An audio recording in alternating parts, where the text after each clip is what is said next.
What is going on, guys? Today we're going to be taking a look at the upcoming Alex Kidd in Miracle World DX, which is due out next week. Now, I can't tell you just how excited I am for this as a big Sega fan, and especially Sega Master System as well. Sega Genesis has gotten so much love over the years, what with Sonic Mania, all the compilations, all that good stuff. But I feel like not enough people talk about Master System games, and as far as Master System stuff goes, Alex Kidd is kind of the pinnacle of platforming games on there, besides its own specific version of Castle of Illusion, and of course, its own specific version of Sonic the Hedgehog that it got later on after it released for the Genesis. So before we kick things off here, there's a few things in the options I want to show off. Now this is really interesting with the diet. That mainly changes the meal that Alex Kidd has in between rounds, which is a throwback to the original game, because in the original game, if you were playing the American version, I believe, he'd be eating a hamburger instead of a rice ball, which is kind of cool. And then, since a lot of people like to know about accessibility options when it comes to these retro remasters, it would appear there's an infinite lives option. I'm not going to go ahead and do that, but I'm very happy it exists for the people there that would like to have that option. So without further ado, we're going to go ahead and kick things off with the first level.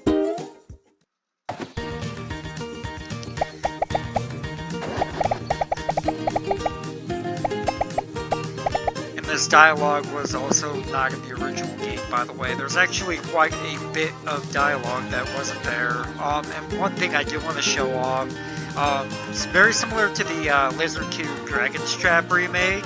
With a push of a button, you can kind of swap things out and get the original graphics and the original sound, which always a plus. And as far as control goes, I know you guys obviously, you'll have to play it for yourself, which if you want to go on over to Steam, you can actually get the demo now. If you're like me and simply can't wait for the game. But the controls feel a bit tweaked, but in a good way. People who grew up playing or simply played Alex Kidd in Miracle World will know that there's kind of a bit of inertia to the controls, which here, I feel like it's not so much of an issue. Alex feels a bit floatier, but again, considering that the controls are a little bit stiff and inertia-based in the original game, I don't necessarily see this as a bad thing at all. It's just more in line with these kind of games.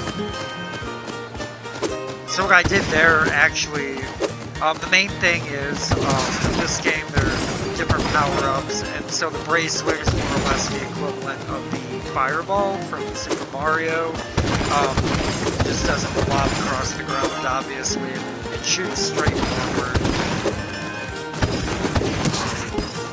These tiles here actually spawn a ghost, and you can also get those through the regular item blocks as well. They chase you around, and in this game it's worth noting, one-hit kills, and that much has not changed, which I'm glad it hasn't, because that's kind of where the challenge of the original game came from. Although there are invincibility items and, of course, that kind of thing. It's just about Jenkins, the main bad guy in the Alex Kidd series, and I honestly don't know what that was. It certainly wasn't in the original game. Of course, I'm collecting bags of yen. That's this game's equivalent of coins. And later on, there are shops where you can buy various items, as well as extra lives, if I remember correctly. Although those can kind of show up. Oh, and I'm going to show something off here. It looks like you can't do it through this, but I was experimenting earlier. There's a way you can kind of duck and slide. I find it kind of weird that you can't do it with the modern graphics enabled. It doesn't look like that you can do it this way, which is kind of interesting. Or never mind, apparently you can. I was playing the demo earlier, I wasn't able to do that duck slide trick for whatever reason.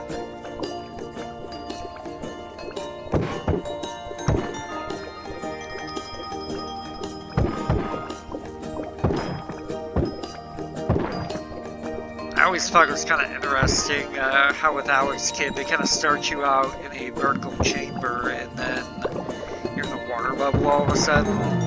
They were definitely trying to distinguish it from Mario, that's for sure.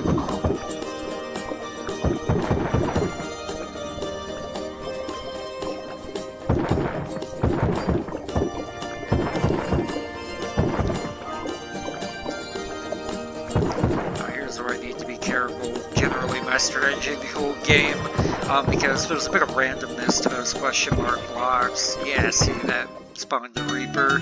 That wouldn't have been good. Anyways, moving on along here. You can kind of see the difference here. I really like the way this shop looks, and this is, of course, how it looked in the original game. Anyways, we're going to go ahead and see what they've got.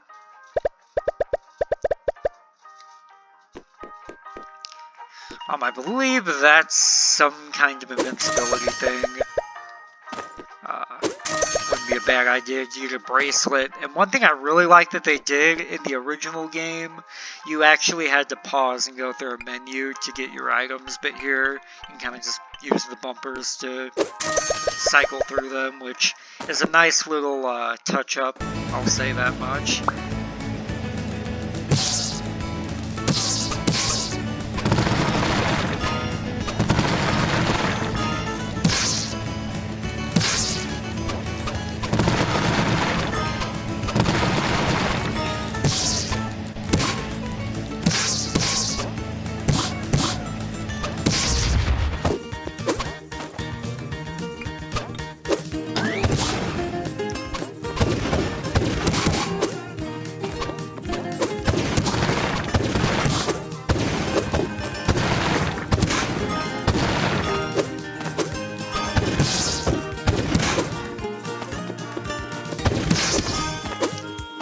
Up ahead, we're going to be coming towards a boss, and the whole thing with Alex Kidd, and it's one of those things you either love or hate. The bosses are actually, for the most part, rock, paper, scissors matches, which is what Junkin translates to in English, by the way, is just rock, paper, scissors.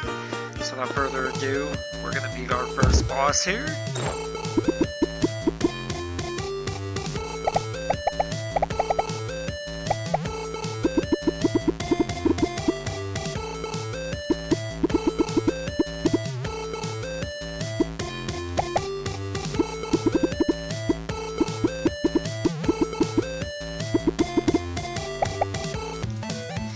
Fun fact, by the way, I don't know if they're going to keep it for this version, but in the original game, there's actually a winning pattern to all these boss fights. It's where you will never lose, basically. But I also really like that there. It's a cute little touch that was not in the original game. Those little animations that play.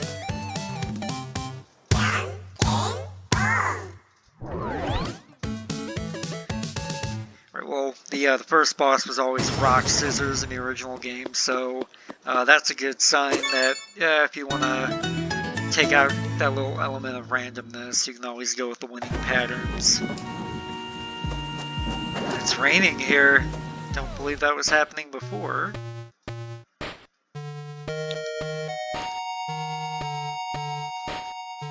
And that's actually really cool. So this track wasn't in the original game at all. It's really cool that they paid this much attention to detail because it sounds exactly like a Sega Master System game. Anyways, let's see what this shop has.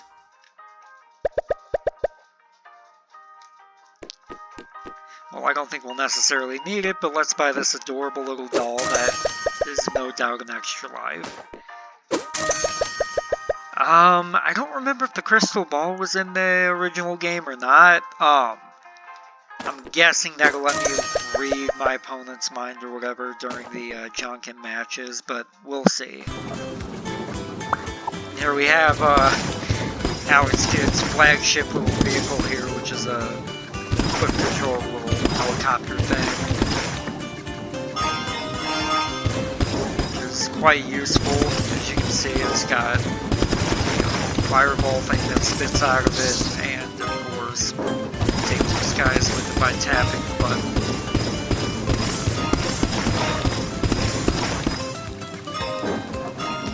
I wonder if they remixed this. Okay, it's the original theme actually. That's nice.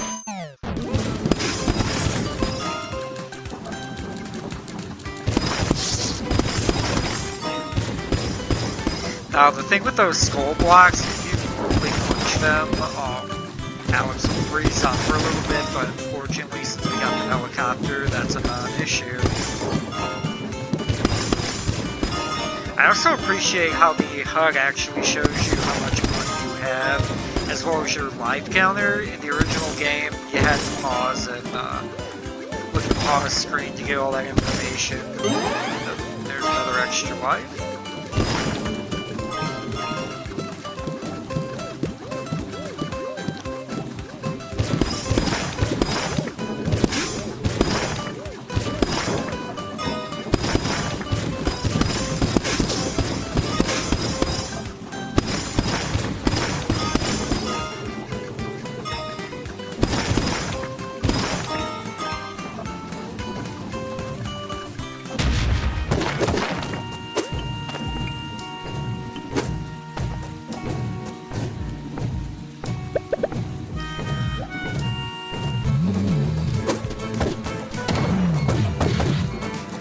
Okay, in the original game he just charged at you, so they added a little bit of nuance to this. That's cool.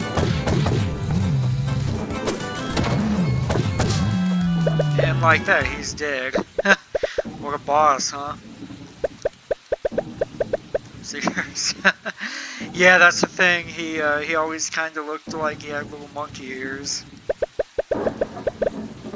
People thought you were dead. Well, he was for about 25 years up until now.